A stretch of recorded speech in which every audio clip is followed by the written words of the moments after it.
Alright, in this session we're going to talk about how to assign multiple work offsets for those operations where we're using more than one station on our CNC mill.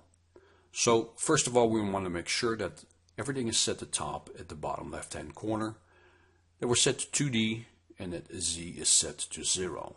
Then we're going to click on the rectangle icon.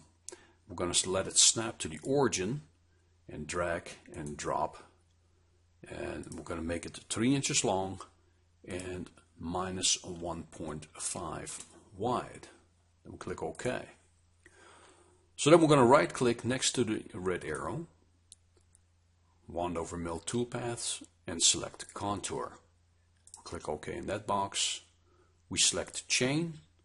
We're going to wand over the top left hand corner of the rectangle and let it snap. It changed the whole box, and it's going to now create a toolpath in a clockwise motion around this rectangle.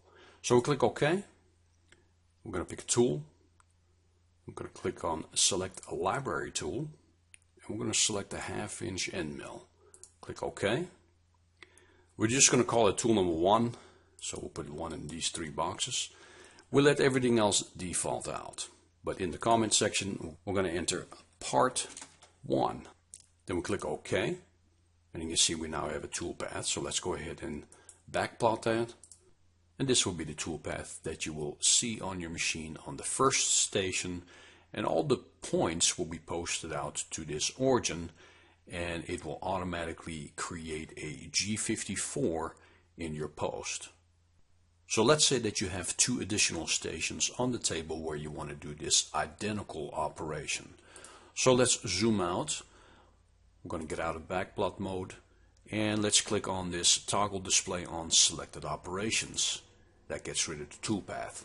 Then we're going to duplicate this piece of geometry, so we highlight it and we click on Xform Translate. We're going to select copy at the top. We're going to create 2 duplicates, and we're going to space them apart 5 inches. Then we click OK. So now you see you have a red and 2 purple. So again, red is the original, purple is the resulting color of the translation. So we click on this icon that says clear colors, and now we have 3 parts showing. Alright, so now we're going to create a separate operation just to mill this second rectangle. So we're going to right click on contour and then drag it down on top of this red arrow. Let go of your right mouse button and then click copy after. Then left click on geometry, then right click in this field and click rechain all.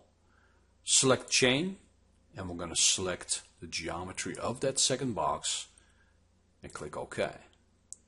Click OK, and we select regenerate all dirty operations, and let's watch that toolpath. Alright, so that looks identical for station 2 on the same operation. Now the numbers are all going to be posted out in relation to this X0, Y0. Alright, so let's do the same thing for this third part. I'm going to right click on this operation, drag it down, let go of your right mouse button, copy after, move your arrow down, left click on geometry, right click in this box, rechain all, click on chain, and select that geometry. Click OK, OK, regenerate all dirty operations, click backplot, and you can see we now have the same operation on station number 3 on our mill operation, and again all the numbers are going to be posted out in relation to this X0, Y0, and all code will be in relation to G54. Alright, so let's click OK. The only thing I want to do is click on parameters, and then instead of part 1, this will be part 2, and then in these parameters I want to make that part number 3.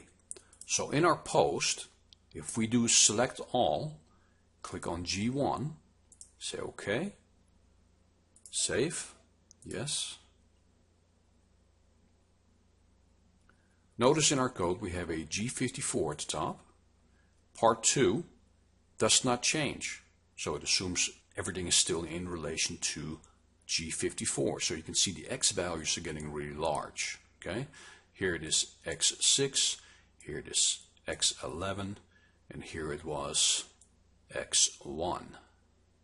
So let's talk about how we can change the output of the G54 for station 1, then G55 for station 2, and G56 for station 3. Alright, so to be able to select a different work offset, we're going to need to click on this WCS button and open up the View Manager. Now you can currently see that we are set to top and the construction plane and tool plane is active for that view. Then over here on the left you can see where it says geometry. So create a new view using geometry. So we click on that. Now you can see currently the XYZ coordinates is attached to this left part, but we want to do it on this corner on this second part. So we're going to select this geometry and this geometry. Now this little select view box comes up and you can toggle through 6 different views and look at the orientation, and then once you find the orientation that you want, which in this case will be view 2, because you can see X and Y and Z is coming at us, and we click OK. And we're going to just call this part 2. Click OK. So now you can see we have a new view that's called part 2. Then we click in the C column and the T column and make the construction plane and the tool plane active for that view. Then we click OK, and now you see we have a blue crosshair for the additional work offset that we have created. So we're going to do the same thing for part 3. We're going to go back into WCS, View Manager, Geometry, and now we're going to select this and this line, and we toggle through the options, and the very next one, View 2, is the correct orientation of our work coordinate, and we click Save. And we're just going to call it Part 3. Click OK. You can see Part 3 is now created. We click and make the construction and tool plane active. Click OK, and now you can see we have activated the work coordinate for part number 3. Alright, so the next step you got to make is go into the parameters of part 2. Then scroll down in this left section right here and click on planes. Now you can see that we're currently set to top. So click on this icon that says select WCS view. When you open it up, select part 2. And then instead of doing that exact same thing in these next 2, you just click on these double arrows. And it'll duplicate that WCS in all 3 fields. Then click OK. And we're going to have to do the same thing for part number 3. Open up parameters. Select plane. I'm going to select part 3 and duplicate it over. Alright, so then we regenerate all dirty operations. And then there's one more step we got to do. Go back into WCS, View Manager, and over here to the right it says Work Offset Number, and there's nothing in this column. So first of all, we're going to select Construction Plane and Tool Plane for top, and right here where it says Work Offset, we're going to enter 0, enter. Click Yes, OK, now that has a 0. Then we clicked on Part 2, Construction Plane and Tool Plane. I'm going to make that 1. Enter. Yes, OK. Notice it's got a 1. Part 3. Construction Plane, Tool Plane. Make that a 2. Enter. Yes, OK. And so now we have unique work offset numbers for each plane. 0, 1, and 2. So now we click OK. Make sure all folders are highlighted. We click on G1. OK. Save. Yes. And you can see at the top of the program for part 1 we have a G54, and we're starting out at X1, Y 1.25. Then we go to part 2 and we have a G55, and again we're starting at X1 and Y 1.25.